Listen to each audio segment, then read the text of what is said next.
میرے نبی پاک علیہ السلام کے غلام حضرت طارق بن عبداللہ رضی اللہ تعالیٰ عنہ فرماتے کلمہ پڑھنے سے پہلے ایک دفعہ ہمارا سارا قبیلہ تجارت کے لیے نکلا تھا، اور اس وقت منظر یہ ہوتا تھا کہ ہم اپنی عورتوں کو بھی ساتھ لے جاتے تھے۔ 6 مہینے سفر کرنا ہوتا تھا، اونٹ گھوڑے ہم بیچا کرتے تھے، عورتیں بھی ساتھ رہتی، کھاتے بھی پکاتے بھی۔ کہتے ایک سفر سے ہم واپس آ رہے تھے تو مدینے کے باہر صحرا میں ہم نے پڑاؤ کیا، اکیلے رسول پاک صلی اللہ علیہ وسلم، کہتے نبی پاک تنہا اکیلے۔ حضور نہ سیر کرتے ہمارے قافلے کے پاس سے گزرے، خیمے لگے تھے، پڑاؤ کیا، محبوب تشریف لے آئے۔ کہتے حضور سید عالم صلی اللہ تعالی وسلم تشریف لائے، کوئی قبیلے میں سے قافلے میں سے حضور کو جانتا نہیں تھا۔ ایک سرخ رنگ کا اونٹ تھا ہمارے سردار کا جو بکنے سے رہ گیا تھا، بڑا خوبصورت۔ کہتے نبی پاک کو پسند آ گیا۔ حضور پوچھنے لگے تم کون ہو؟ کہا جی مسافر ہے۔ کہاں سے آئے ہو؟ فلاں جگہ سے آئے ہیں۔ کس لیے آئے ہو؟ ہم تجارت کی غرض سے نکلے۔ اونٹ بیچو گے؟ بیچنا ہے۔ کتنے کا سودا طے ہوا؟ اس نے کہا اتنے لینے، حضور نے کہا اتنے دینے، اب بات طے ہو گئی۔ کہتے ہیں لگام حضور نے پکڑی اور فرمانے لگے وہ سامنے میرا شہر ہے جس کا نام مدینہ، وہ میرا شہر ہے، میں ابھی مدینے جاتا ہوں، اپنے غلام کو بھیجتا ہوں اور تمہیں آ کے نہ قیمت دے جاتا ہے۔ محبوب گھوڑے کی لگام تھا، اونٹ کی لگام تھا، میں نکیل تھا، میں اونٹ تھا سرخ رنگ کا۔ حضور لے کے جب نکلے نا، تھوڑا سا چند قدم آگے گئے تو ان میں سے ایک شخص بولا، کہنے لگا سردار آپ سیانے لوگ ہیں، سمجھدار ہیں، اس شخص کا نام پوچھا آپ نے؟ قبیلہ پوچھا ہے؟ ایڈریس کا پتہ ہے؟ پتہ ہے کہاں رہتا ہے؟ اتنا قیمتی اونٹ دے دیا۔ وہ سردار بھی کہنے لگا، سارے کہنے لگے یار ان کی باتوں میں اتنی لذت تھی، ان کے گفتار و رفتار اتنی باوقار تھی، مزیدار تھی کہ ہوش ہی کوئی نہیں رہا۔ بھئی ہم پرانے تاجر ہیں، کبھی اس طرح کا سودا کیا ہی نہیں جس طرح کا آج ہو گیا۔ اوہو واقعی کچھ نہیں یاد رہا، کوئی سمجھ نہیں آئی۔ وہ ابھی نظر آ رہے، ایک آدمی دوڑ کے جاؤ، دوڑ کے اور جا کر کے نا ان سے کہو، بڑی جائز بات ہے، وہ ناراض بھی نہیں ہوں گے۔ ان سے ایک شخص کہو کہ بھئی اونٹ دے جاؤ، پیسے لے آنا اور اپنا مال لے جانا، دوڑ کے جاؤ۔ ایک شخص دوڑنے لگا تو سردار کی بیوی خیمے کے اندر تھی، پردے کے پیچھے سے بولی، کہنے لگی خبردار کوئی پیچھے نہ جائے، اگر پیسے مل گئے تو ٹھیک ہے، نہ ملے تو میں دے دوں، کوئی پیچھے نہ، کوئی نہ جائے پیچھے۔ سردار کہنے لگا تو جانتی ہے؟ کہنے لگی نہیں۔ کہا گارنٹی کیوں دے رہی ہے؟ تو کہنے لگی تم نے ان کا چہرہ نہیں دیکھا؟ تم تو سودے کر رہے تھے، میں پردے کے پیچھے سے دیکھ رہی تھی۔ پیر مہر علی شاہ صاحب کو کسی نے کہا تھا نبی پاک کا حلیہ بیان کرے، بتائیں حضور کے کان مبارک کیسے تھے، آنکھیں کیسی تھی، ناک مبارک کیسی تھی، بینی مبارک کیسی تھی۔ تو پیر مہر علی شاہ صاحب کہنے لگے کوئی مثل نہیں ڈھولن دی، کہنے لگے مجھ سے نہیں بیان ہوتا حضور کا حلیہ، کوئی مثل نہیں ڈھولن دی، تو چپ کر مہر علی، ایتھے جا لیو بولن دی، بس کر، تو بیان کر سکتا ہے؟ اتنی طاقت اعلیٰ حضرت نے کہا لم یاتی نذیر کپی ناظرن مثلے تو نشد، پیدا جانا۔ کہا حضور مثال تو تب آپ کی بنے گی نا، کوئی آپ کی طرح کا پیدا تو ہوگا، تب بھی مثال بنے گی، تو جب ہوا ہی نہیں تو مثال کیسے بنے گی؟ کہنے لگی کوئی نہ جائے، نہ پیسے آئے تو میں دے دوں گی۔ میں تو پردے کے پیچھے سے دیکھ رہی تھی، ان کے چہرے کا وقار دیکھا، ان کی آنکھوں کی روشنی دیکھی، ان کے لفظوں کا حسن دیکھا۔ تم 50 باتیں کرتے تھے، وہ ایک جواب دیتے، اور گنے چنے لفظ بولتے تھے، ان کی سادگی کا وقار دیکھا۔ جانے دو، نہ پیسے آئے تو میں دوں گی۔ کہتے حضور گئے، تھوڑی دیر کے بعد ایک کالے رنگ کا حبشی غلام آیا، پیسے بھی پکڑے اور اپنی چادر میں نا کھجورے باندھ کے تو پیچھے ڈالی ہوئی، اور دیہاتی لوگ پیچھے نہیں ڈال لیتے، کھجورے ڈال کے پیچھے۔ کہتے ہیں وہ آئے اور ان کی آنے کا انداز بھی بڑا نرالا تھا۔ کہتے ہیں وہ جھومتے جھومتے اللہ کا ذکر کرتے، اللہ الصمد کرتے پہنچ گئے، اور آگے کہنے لگے تم سے میرے نبی نے اونٹ خریدا؟ تم سے؟ ہاں ہم سے خریدا ہے۔ کہنے لگے یہ تمہارے پیسے؟ اور پھر چادر کھول کے صحرا پہ بچھا دی، کہنے لگے یہ تمہارے پیسے، اور کھجورے کھاؤ، میرے نبی نے تحفہ بھیجا ہے، کھاؤ، حضور نے تحفہ بھیجا ہے۔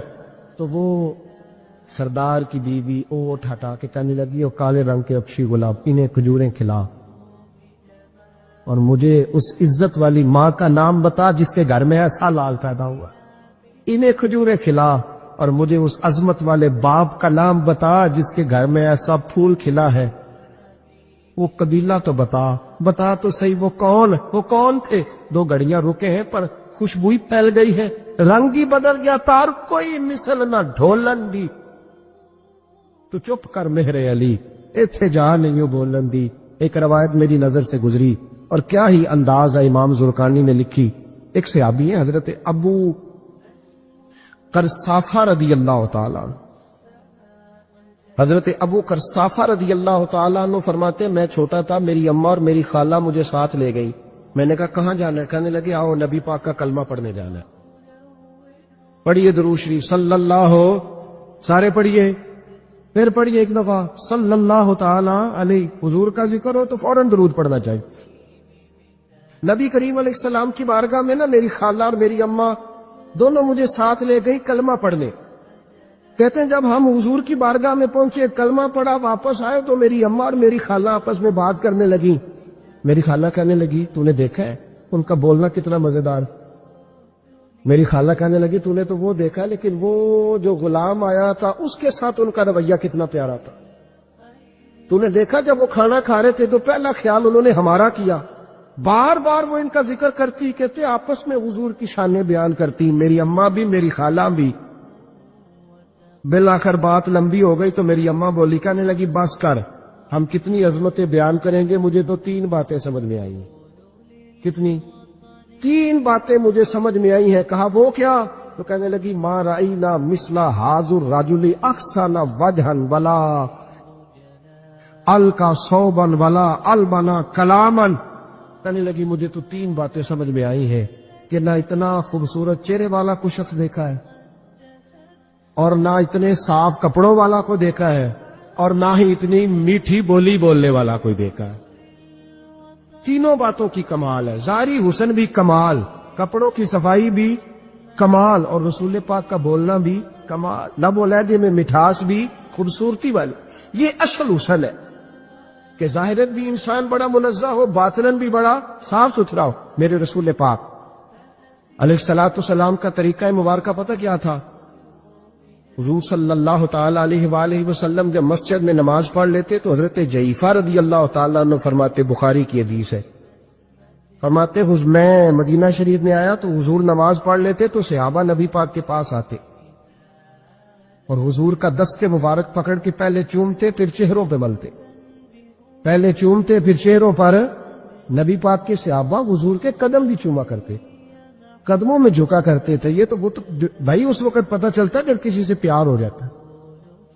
جب کسی بندے سے, میں اکثر مثال دیا کرتا ہوں اکثر, کہ کسی کا بچہ پیشاب کرے تو کہہ آتی ہے, الٹی آتی ہے, لیکن اپنا بچہ بالوں میں بھی کر دیتا ہے, پھر کوئی کہہ نہیں آتی چونکہ اپنا ہے نا, پیار ہو گیا ہے نا. اب وہ کیفیت جب کسی سے محبت ہو جاتی ہے نا تو کچھ چیزیں صرف سمجھنے کی نہیں, کچھ چیزیں ایسی ہوتی ہیں جو محسوس کرنے والی ہوتی. اس نے کہا تھا عشق ایک ڈھونگ ہے, میں نے کہا تجھے عشق ہو خدا کرے, پھر کوئی تجھے اس سے جدا کرے, تو اسے تسبیحوں پہ پڑھا کرے, تو اسی کا نام جپا کرے, تو گلی گلی پھرا کرے, پھر میں کہوں کہ عشق ایک ڈھونگ ہے اور تو نہیں کہا کر, پھر میں کہوں کہ عشق ایک ڈھونگ ہے اور تو. اس نے کہا تھا عشق ایک ڈھونگ ہے تو میں نے کہا تجھے عشق ہو خدا کرے. بھائی یاد رکھو جب انسان کو محبت ہوتی ہے تو پھر اس کے انداز بدل جاتے ہیں, اس کے طور طریقے تبدیل ہو جاتے ہیں. وہ میں اکثر ایک بات کہا کرتا ہوں, میں کہتا ہوں بچہ باہر سے برگر کھا کے آ جاتا ہے رات, اماں کہتی بیٹے روٹی کھا لو, کہنا دوسرا گوبھی پکائی میں نہیں کھانی, حالانکہ برگر کھا آیا ہے, دور سے کھا آیا ہے. تو اماں اس کو کہتی ہے پھر میں سوئیاں نہ بنا دو تھوڑی سی اپنے بیٹے کو, فٹافٹ چاول نہ تجھے ابال دوں, ساتھ میں باریک دال بنا دیتی, کہتا نہیں میری مرضی کا پکاتے ہی نہیں, میں نے نہیں کھا. ایسے اب ابا جو ہے نا, ابا وہ اماں کو سمجھا رہا, کہتا چھڈ پرا, بھوک لگے گی تھی آپ ہی کھا لے گا, سنا ایڈی ٹینشن ہے ایمی پہ تینوں ستاندہ ہے. اماں کیا کہتی ہے؟ کہتی نہیں مجھے نیند نہیں آ, کھائے گا تو سکون آئے گا. اب اس کو آپ لاکھوں دلیلیں دیں کہ سیانا بیان ہے، بچہ نہیں ہے، 22 سال کا ہے، 24 سال کا، چھوڑ تو کیا کر رہی ہے؟ لیکن اماں کو کوئی سمجھا سکتا؟ کیوں نہیں سمجھا سکتا کہ اسے اپنے بیٹے سے پیار بڑھا؟ وہ کیا کرے، وہ مجبور ہے، اس کے دل کی کیفیت اس طرح کی ہے کہ کوئی دنیا کی طاقت اسے سمجھا سکتی؟ سوال ہی نہیں پیدا ہوتا کوئی اسے سمجھا سکے، یہ ممکن کیسے ہو، کیسے سکتا ہے؟ یہ محبت ہے میرے رسول پاک علیہ السلام کے صحابی حضرت جعفہ فرماتے میں حضور کی بارگاہ میں آیا تو صحابہ کیا کرتے، نبی پاک کا دست مبارک پکڑتے، پہلے چومتے پھر چہرے پہ ملتے، بخاری ہے۔ فرماتے میں نے کہا یہ کیا کر رہے ہیں؟ پھر اچانک میرا بھی دل کیا ذرا کر کے تو دیکھو، کچھ چیزیں چکھنے پہ پتہ لگتا ہے کتنی مزیدار ہے۔ کہتے میں بھی قریب گیا، حضور کہ دست مبارک میں نے ہاتھ ڈالا، فرماتے ہاتھ پکڑا ہی تھا کہ نبی پاک کا ہاتھ برف سے بھی زیادہ ٹھنڈا۔ فرماتے پھر میں نے پکڑ کے چہرے پہ ملا تو کستوری سے زیادہ خوشبو آ رہی تھی دست مبارک۔ فرماتے اب میرا چھوڑنے کو دل ہی نہیں کر رہا، اب میری طبیعت نہیں مان رہی تھی۔ میرے نبی کریم علیہ السلام اللہ کی دلیل ہے، ہر پاکیزگی، ہر حسن، ہر کیف اللہ نے اپنے رسول کو عطا فرمایا۔ دنیا کی جتنی غلاظتیں تھیں جب کوئی حضور کے قریب جاتا تھا تو ساری غلاظتیں دور ہو جاتی۔ کما ارسلنا فیکم رسولا منکم یتلو علیکم آیاتنا ویزکیکم، اللہ فرماتے میرے محبوب تم پر میری آیتیں پڑھیں گے اور تمہیں پاک فرما دے، تمہاری ساری ناپاکیاں نبی پاک دور کر دے، ہر غلاظت تم سے دور ہٹ جائے۔ ایک صحابی ہے حضرت شیبہ بن عثمان رضی اللہ تعالی عنہ، وہ کہتے ہیں میرے والد کو اور میرے چچا کو مسلمانوں نے احد میں قتل کر دیا تھا، میرے دل میں بڑا غصہ تھا، بڑا جلال تھا کہ کبھی مجھے موقع ملے تو میں بدلہ لوں گا۔ کہتے فتح مکہ کے بعد نبی پاک علیہ السلام حوازن کی جنگ کے لیے نکلے، مجھے پتا چلا حضور جا رہے ہیں تو میرے اندر شعلے بھڑک رہے تھے انتقام کے۔ روز میں منصوبہ بندی کرتا، پلاننگ کرتا کہ کسی طریقے سے میں ان تک پہنچوں گا اور بدلہ لوں گا۔ کہتے ہیں نبی کریم علیہ السلام نہ حوازن کے لیے پہنچ چکے تھے، فرماتے میں بھی جنگ میں جا کے شریک ہو گیا اور میں نے طریقہ اس طرح کا اختیار کیا کہ کسی طریقے میں حضور تک پہنچ جاؤں۔ سمجھ آ رہی ہے میری بات کی؟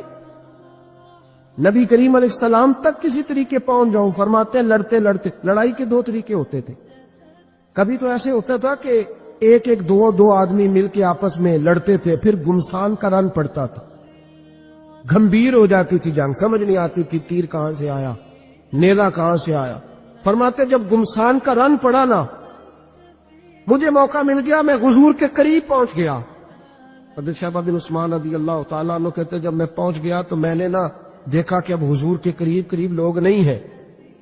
فرماتے میں نے نا فوراً تلوار اٹھائی، تلوار اٹھا کے میں حضور کو معاذ اللہ شہید کرنے ہی لگا تھا کہ ایک نور چمکا حضور کے سامنے۔